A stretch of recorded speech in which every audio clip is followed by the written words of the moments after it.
Welcome to Freedom's March. How y'all doing this afternoon? Morning for some of y'all, especially those on the West Coast or on the Pacific time zone. It is Tuesday, December 2nd. Yep. Oh shit. December 2nd, 2024. And yeah, 3 weeks left in the year. Well, no, actually longer than three weeks.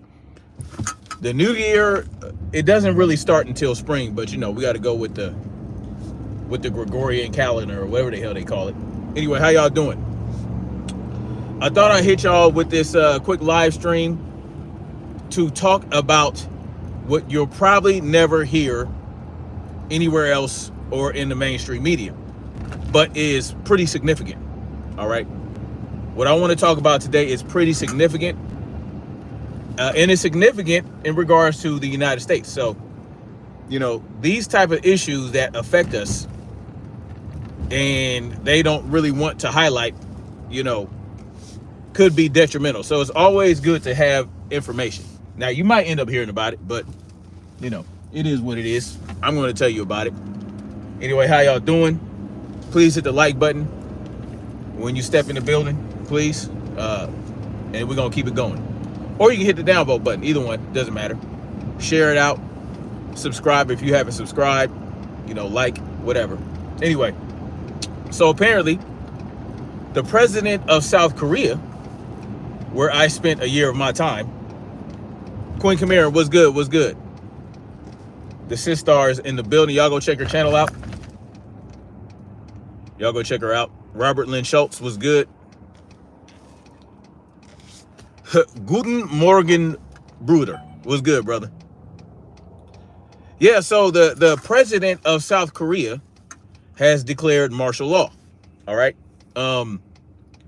For a very particular reason, which should be very concerning. Well, it is concerning. It should be concerning in regards to us over here in the United States as well. But I'll get into that. Yes, the South Korean president has declared martial law. Not because North Korea is escalating any level of aggression necessarily from the North, but because there are North Korean sympathizers in South Korea. All right, they have discovered that there are a great number of North Korean sympathizers within South Korea, particularly in government positions and probably in the military. And the reason I say that is because that would be one important reason to declare martial law, right? So that they can suss all these people out. And of course, there are probably, most likely, North Korean sympathizers within the populace.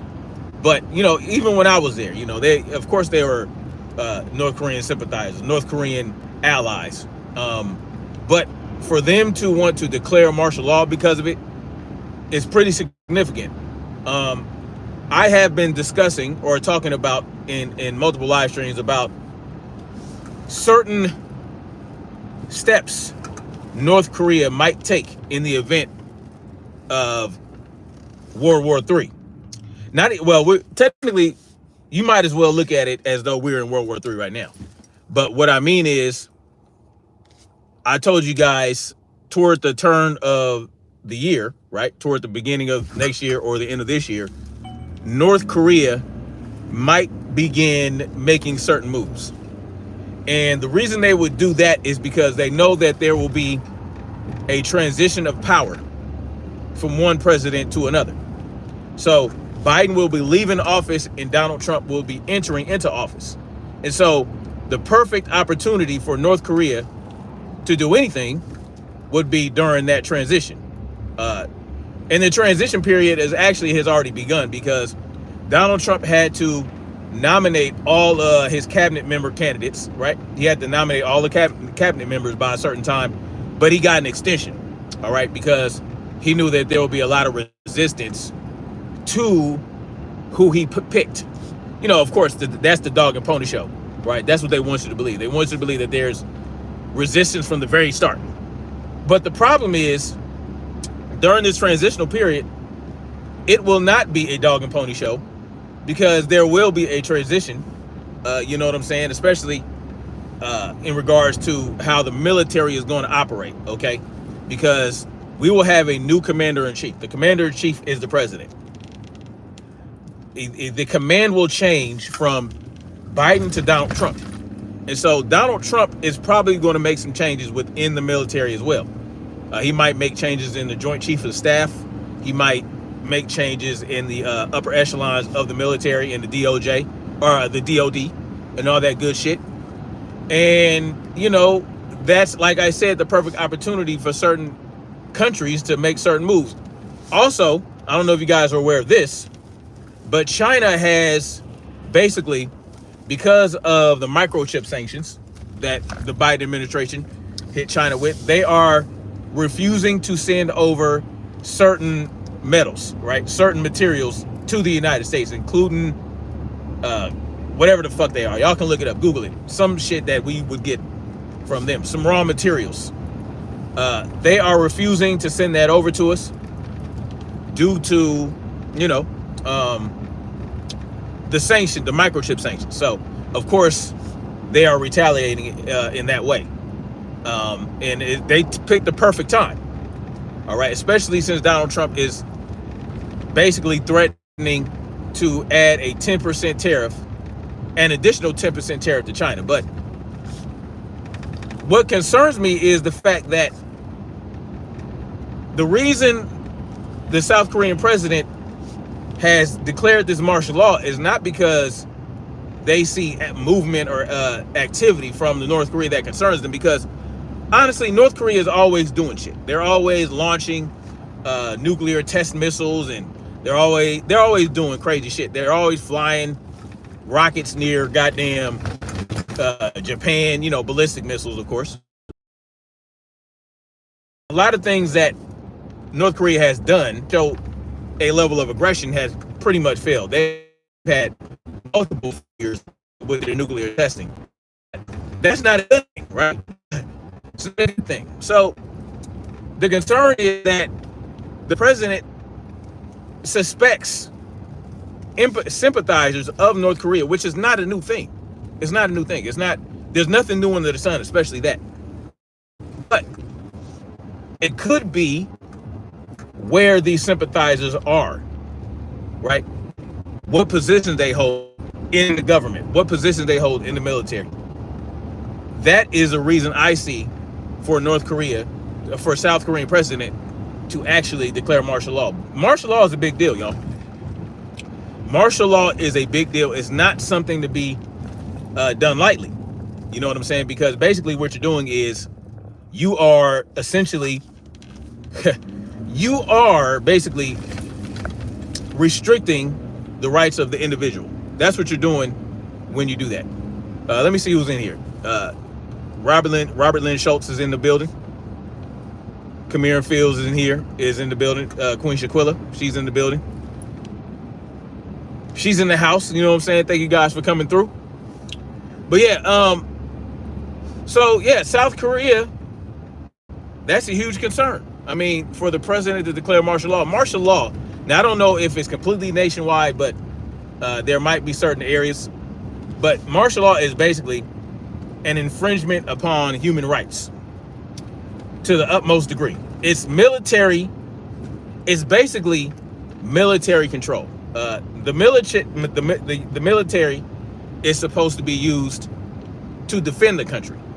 But when you declare martial law, you're basically turning your military toward within the country, so that it makes it more difficult for, you know, maybe some infiltrators, terrorist cells that they might suspect, you know, are increasing activity, or they're hearing, or they have intelligence that tells them that something's going to happen. It could be any number of things, right?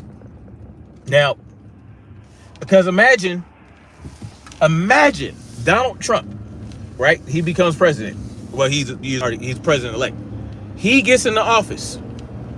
And because of the 3-year invasion of tens of millions of individuals over the last 3 years, they might have some intelligence reports that are very concerning, right? Intelligence reports that would trigger Donald Trump to perhaps declare martial law, but the Biden administration would not do, because this is what they'd want to happen, right? They want this to happen.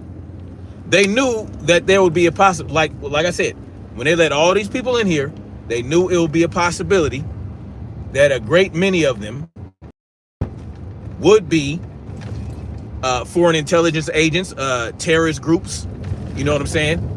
Foreign military, you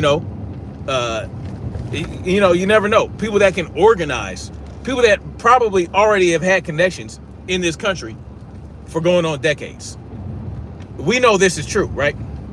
We know that what's that senator in congressperson in California, the Congress dude that had that Chinese national in his that was hanging out with him, Swalwell, right? The Swalwell guy. Queen Marcy T is in the building. What's good? So, yeah, she was a Chinese spy that had been working with Eric Swalwell for years, right? And that shit like that gets swept under the rug. I mean, that's a big deal, right? A Chinese national turns out to be a foreign agent.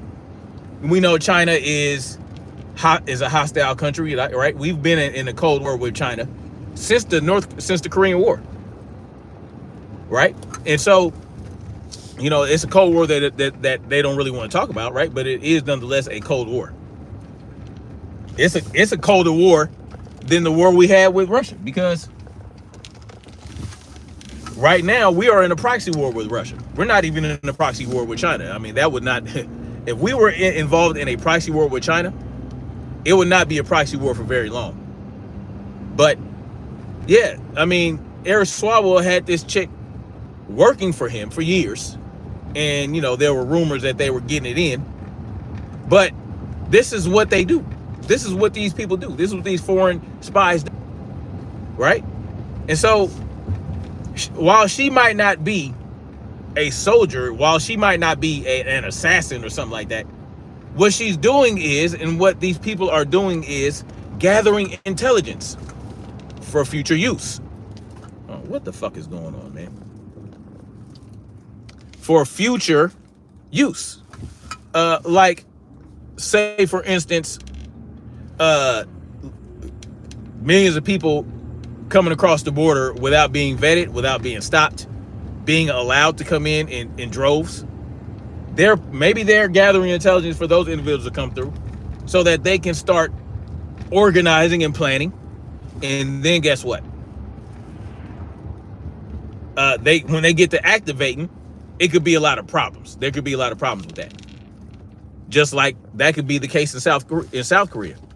But it would be much easier for the North Korean government to send spies and hostile invaders.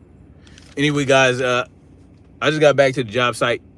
It's going to be buffering for quite a bit. So I'm going to go ahead and I'm going to holler at y'all later. Much love, like, share, subscribe. And we're going to keep marching forward toward freedom. Peace.